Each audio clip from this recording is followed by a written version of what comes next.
para ese lado. Y también el interés está en el desarrollo de esas estrategias que les decía que se llaman heurísticas y que reconozca su accionar cognitivo, lo metacognitivo. Eso es lo que un profe que trabaja con la resolución de problemas quiere.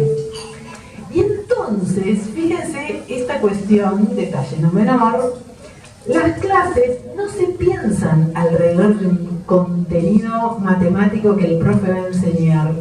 El profe cuando está armando su clase de mañana, no está en la casa diciendo, ay, tengo que enseñar área y perímetro del triángulo, ¿cómo voy a poder hacerlo? No empiezo pensando en el tema de matemática, empiezo pensando qué situación le podría provocar un bloqueo a mis alumnos para que adquiera esas estrategias.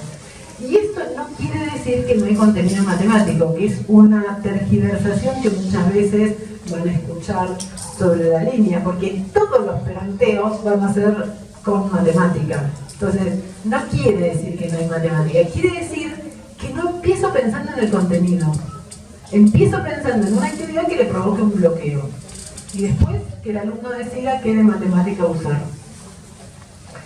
La noción de heurística son las estrategias puestas en juego en el proceso de resolución. Y fíjense que no dice las estrategias que el alumno pone en juego para resolver correctamente. No dice eso.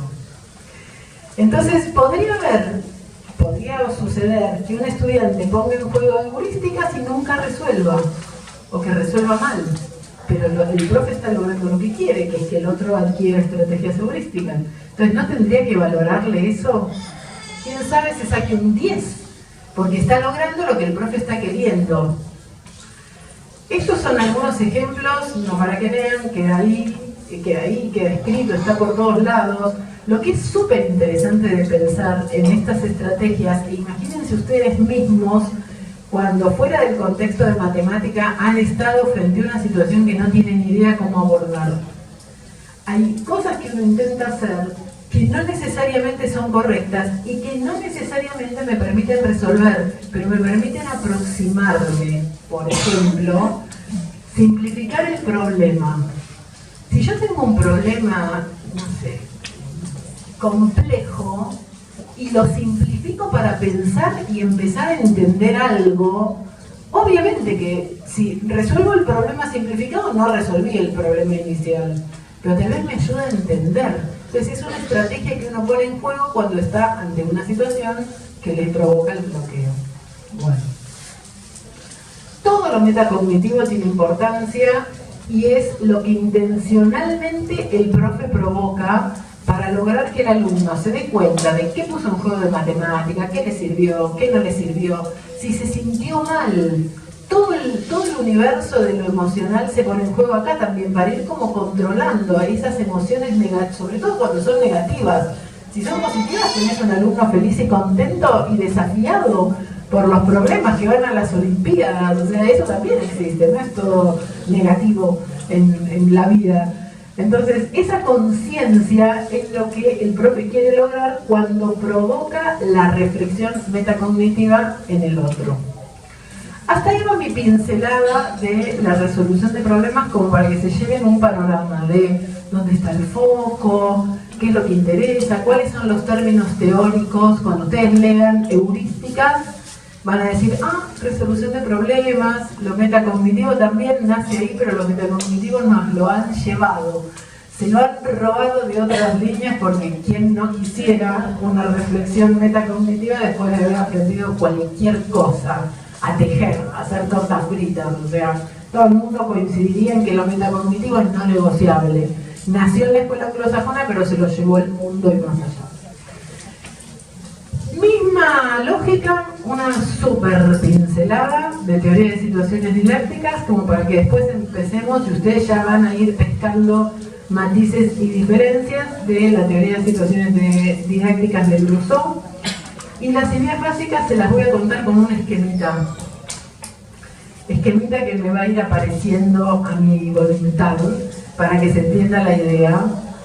El profe, en la teoría de situaciones didácticas, lo primero que piensa es en un saber que quiere que su alumno aprenda.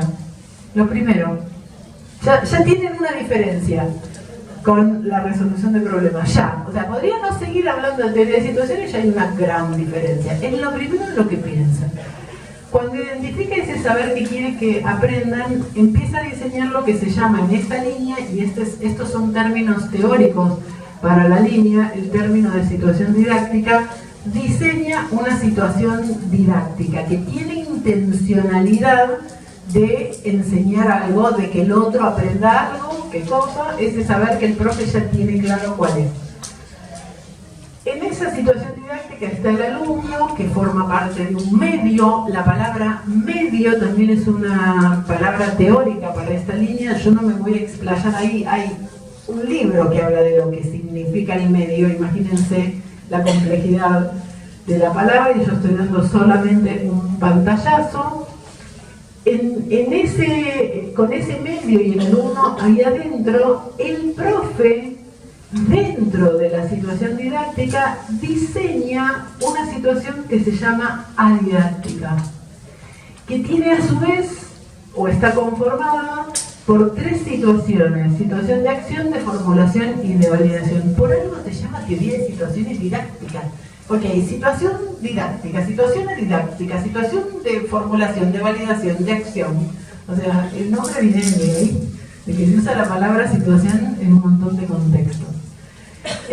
Cada una de estas tienen matices, y la adidacticidad suele ser mal interpretada como falta de intencionalidad didáctica, como que el profe no tiene que intervenir para que el otro aprenda, y no es así. Fíjense que está metida, está incluida dentro de una situación didáctica, tiene toda la intencionalidad didáctica. Lo que el profe no debería hacer es expedirse respecto del saber que está queriendo que el alumno construya. No tendría que, en una clase bajo teoría de situaciones, la matan a la clase, la cuchillan, si cuando entran dicen: chicos, hoy vamos a estar trabajando sobre área y perímetro de triángulos. Tuki, acaban de asesinar a la situación adidáctica, a la situación didáctica. Lo adidáctico es que el profe no se expida respecto del saber que él está queriendo que su alumno construya. ¿Está bien? Bueno, ahí te da la situación, otra vez aparece la palabra situación, se la da al el alumno acciona en ese medio, se mueve, se maneja, haciendo cosas, formulando, tratando de validar. Ese medio le ejerce lo que en la línea se llama una retroacción, o sea, el medio le devuelve información para que el estudiante siga avanzando, tratando de construir ese saber que el profe quiere. La línea habla o expresa un aprendizaje por adaptación y en interacción con otros sujetos, con pares, y aparece un conocimiento que el profe va a institucionalizar en el saber aprendido. Noten que yo no usé el mismo rectangulito de saber que tenía, es otro. O en realidad es un mensaje que no necesariamente lo que el profe quería que el alumno adquiera con toda su movida, no necesariamente llegó ahí. Por ahí, después de todo este trabajo, el conocimiento que los estudiantes pusieron en juego se transforma en un saber levemente diferente del que quería. Y es lo que el profe tendría que institucionalizar, otra palabra teórica de la línea. Un error muy común es que, más allá de lo que de verdad haya parecido, el profe institucionaliza este. Ese es un error muy común. Así que yo quería enseñar esto, hice todo mi armado, no me salió tan así, yo igual institucionalizo eso. Cuando la línea dice que lo que tendría que institucionalizar sería este. Es muy común. Es como para que se den un pantallazo. Y aquí tenemos un problema, que es que decidieron los franceses a las situaciones adidácticas llamarlas problema. Las quieren llamar problema. Entonces uno se agarra a los sucesores de Brousseau que andan por la vida y te dicen: yo trabajo con problemas. Vos decís: ¿Polia? ¿Escuela anglosajona? ¿Heurísticas? ¿Bloqueo? No. situaciones adidácticas. Vos decís, tenés tu palabra, la llamaste situación adidáctica, tenés que venir a usar problemas. Bueno, pues sí. Llaman problema a las situaciones adidácticas, haciendo que para todos nosotros sea un bollo de velar si problema es situación didáctica, Rousseau, escuela francesa, o problema es escuela anglosajona, polia, bloqueo, heurísticas y otras que también hay. Hay un saber hacer aprendido, tiene que emerger, esa es una palabra que también se usa mucho en esa línea, o sea, el alumno cuando está trabajando con esa situación que el profe le da, tiene que poner en juego ese saber que el profe está queriendo que se lleve, aunque no lo reconozca como un saber matemático. La adidacticidad es en cuanto al saber y solo se ve en la clase. Solo se ve si alguien entra a ver cómo el profe interactúa en la clase. En los papeles, si yo veo una planificación, no puedo saber, salvo que la planificación diga tema del día, área y perímetro de triángulos. Si no, no lo veo. Si veo una situación que los alumnos van a trabajar y qué sé yo, y no veo exactamente lo que hace el profe, no lo voy a poder saber. No significa falta de intencionalidad didáctica, ya lo dije. Como para comparar, hagamos así como un checklist, comparando teoría de situaciones y resolución de problemas. En cuanto a un par de cosas nomás. Objetivos, tipo de trabajo, consignas. En teoría de situaciones, el objetivo es que el alumno construya un saber. En resolución de problemas, el énfasis está en el saber hacer, porque está en el resolver problemas, en que el alumno se convierta en un resolvedor de problemas. El tipo de trabajo en teoría de situaciones que se promueve por esto de las interacciones es grupal, mientras que en resolución de problemas lo natural es que sea individual, porque lo metacognitivo es individual, porque las estrategias que a uno le salen o le nacen ante el bloqueo no tienen por qué ser las mismas estrategias que las del vecino. Yo les estoy contando lo puro. No quiere decir que uno no pueda trabajar en resolución de problemas dando algo grupal, o que en teoría de situaciones no pueda hacer algo individual. O sea, estoy tratando como de ser lo más fiel posible a describirles muy rápidamente cada línea como para que se lleven una panorámica. Las consignas en teoría de situaciones serían las situaciones adidácticas en la resolución de problemas. Los problemas, el problema es que a estas muchas veces las llaman problemas, pero con un significado distinto. ¿Se dan cuenta?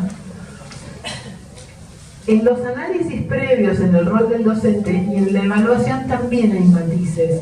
Cuando uno quiere pensarse trabajando en teoría de situaciones o en resolución de problemas. Cuando uno quiere ver si lo que está diseñando de verdad se encajaría en teoría de situaciones, tendría que mirar que emerja ese saber que está queriendo, el conocimiento, cómo sería la situación de acción, de formulación y de validación. No voy a entrar en detalles de eso, salvo que quieran y me pregunten al final y les cuento. En la resolución de problemas, el análisis previo estaría en las estrategias. ¿En qué cosas podría hacer un alumno cuando sienta el bloqueo de ese menú de estrategias heurísticas? ¿Cuáles podrían ser puestas en juego? El rol del docente diseña la situación, gestiona la clase, la adidacticidad es clave ahí, hace devoluciones e institucionaliza todas palabras teóricas dentro de la línea. En la resolución de problemas, diseña problemas, hace preguntas de tipo metacognitivas, preguntas para provocar la reflexión metacognitiva en el otro, bueno, gestiona y la clase y ayuda a esa reflexión. Y en la evaluación, en general cuando uno mira cosas escritas de teoría de situaciones, se ven pruebas semiestructuradas, o sea, como un parcial común. Una cosa para resolver así en un rato, 1 o 2 horas. Lo grupal que era clave en la línea se desvanece en el momento de la evaluación muchas veces.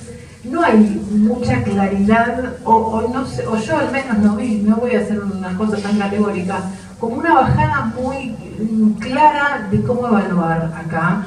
Lo que se suele ver es esto. En resolución de problemas, la historia es completamente distinta. Se evalúa el proceso de aprendizaje. O sea, día a día uno los está viendo cómo abordan las situaciones. Y en esa, para evaluar el proceso de aprendizaje, hay instrumentos de evaluación que seguro muchos han visto, que no son la prueba semiestructurada o el choice. No podría con un choice decir si mi alumno está transformándose en un buen resolutor de problemas. Tengo que mirar el proceso, lo tengo que ver, no sé si día a día, pero semana a semana o cada 10 días. Y ahí hay todo un universo de distintos instrumentos. Yo al final de todo les voy a dejar un link donde van a tener información de lo que quieran para ampliar lo que les haya interesado, si algo les interesó de todo esto, ampliar. Algunos cuidados. ¿Qué pasa cuando el profe es el que resuelve problemas en el pizarrón? ¿Qué pasa cuando el profe es quien menciona las estrategias que son útiles y las que no? Cuando el profe presenta pasos a seguir ante una situación que genera un bloqueo o el profesor modeliza. Nada de esto encajaría ni en teoría de situaciones ni en resolución de problemas. No es el protagonista el profe, nada de todo esto. Y entonces aparece de nuevo esta alerta que yo hice hace un rato del cuidado con el concepto de resolver problemas. Cuando lean diseños curriculares, artículos o el documento que quieran, estén atentos, atentas a ver si me están hablando más desde la escuela anglosajona o me están hablando más desde Rousseau, teoría de situaciones, llamando problema a las situaciones didácticas. Esa es una alerta que les queda, que es irresoluble de otra manera. O sea, tienen solo saber que hay que poner atención, ya es un mensaje. Bueno, quiero ver cómo estoy de mi tiempo, porque tenemos que llegar a tenemos que llegar al conversatorio conservatorio.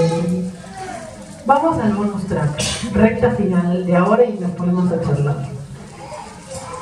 Hay que pensar un poco, y hoy hablábamos acá con los profes viejos conocidos de cuál era el sentido de enseñar matemática antes, y uno piensa, y yo lo pienso conmigo misma si quiero como dar ejemplos, el sentido antes, cuando uno viajaba mucho tiempo y muy mal para ir al instituto, a la universidad, a la escuela o lo que sea, era llevarnos información. Llevarnos información que de otra manera no se conseguía y que el profe tenía en su poder. El profe tenía su cuadernito y uno decía, yo quisiera ese cuadernito. Y me lo llevaba así, a través del pizarrón. O sea, el profe pasaba de lo que tenía en su cuaderno al pizarrón, yo copiaba y me llevaba información. Ese fue el sentido por años de el que enseña matemáticas. Tenías un profe que hablaba ruso, había libros de matemática que venían de Rusia, tenías alguien que habla ruso, por favor, pasame ese dato. O sea, uno hacía eso, quería la información que de otra forma no se conseguía. El punto es que hoy la situación está un tanto distinta. Yo no sé si conocen todas las emociones que están ahí, pero la situación está lejos distinta. El acceso a la información lo tenemos resuelto. Peor que eso, lo tenemos al alcance de la mano. O sea, lo tenemos al alcance de la mano. No me tengo que mover. Entonces, cuando uno dice, bueno, pero me cambió mucho el contexto.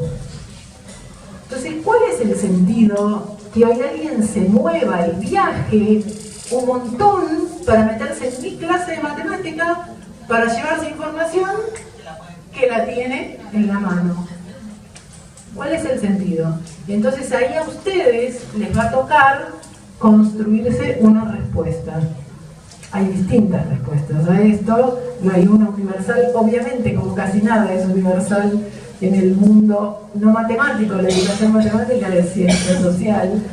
Así que ahí toca pensar, ¿vas a hacer viajar un alumno a que esté 4 horas en tu clase copiando en el pizarrón cuando le mandás un mail y le pones ahí lo que le querías pasar?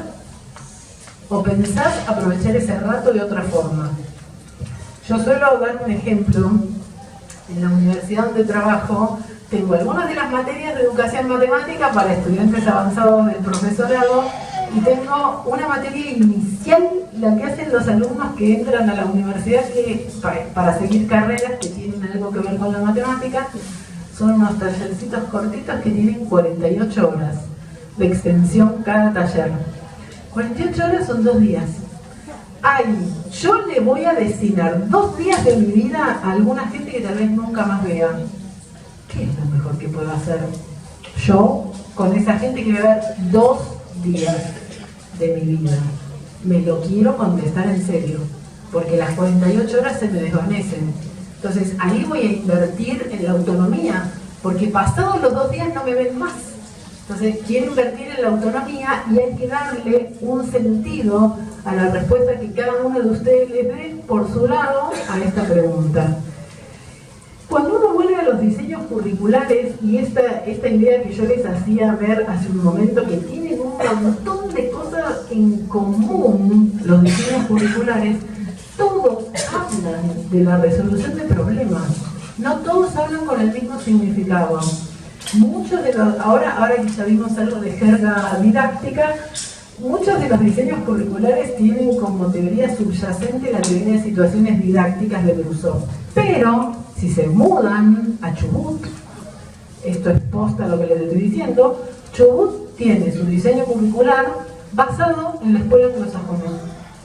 Resolución de problemas. Entonces, no en todo el país la historia es igual. Y entonces uno dice, está bien, hay mucho en común. Ahora, ¿qué tipo de clase me permite que yo logre algo de todo esto? Y cuando uno se pone a pensar en eso, uno dice, la clase tradicional, donde el profe te explica el tema, te muestra ejemplos y actúa como un modelo a seguir. El estudiante resuelve ejercicios similares a los que el profe mostró cómo se hacen y con suerte hay alguna aplicación. Esta clase no resulta. No es mala en sí misma. No son malas las clases tradicionales o expositivas. Solo que hoy en día, para lo que nos están pidiendo en los diseños curriculares, no nos sirven. No son malas. No nos sirven, simplemente. Entonces hay que entrar a pensar de qué otra manera yo puedo lograr algo de lo que me están pidiendo.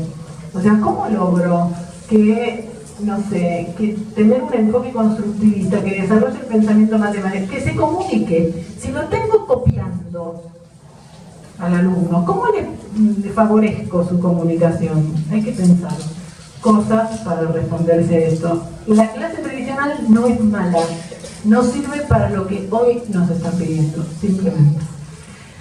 Acá viene vieron que les dije que los iba a provocar un cachito previo a que charlemos. Les voy a mostrar un surtido de creencias falsas y los efectos que esas creencias provocan sobre la enseñanza y el aprendizaje de la matemática. Pues ustedes me dicen si coincidimos o no.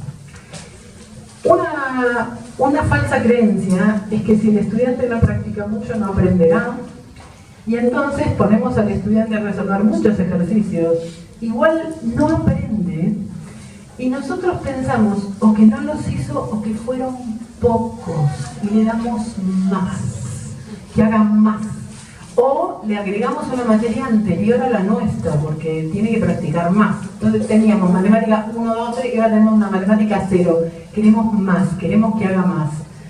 Otra falsa creencia es que si el estudiante no domina la operatoria no puede aprender nada. Entonces lo pongo a tratar de que alcance ese dominio de las cuentas, no lo logran.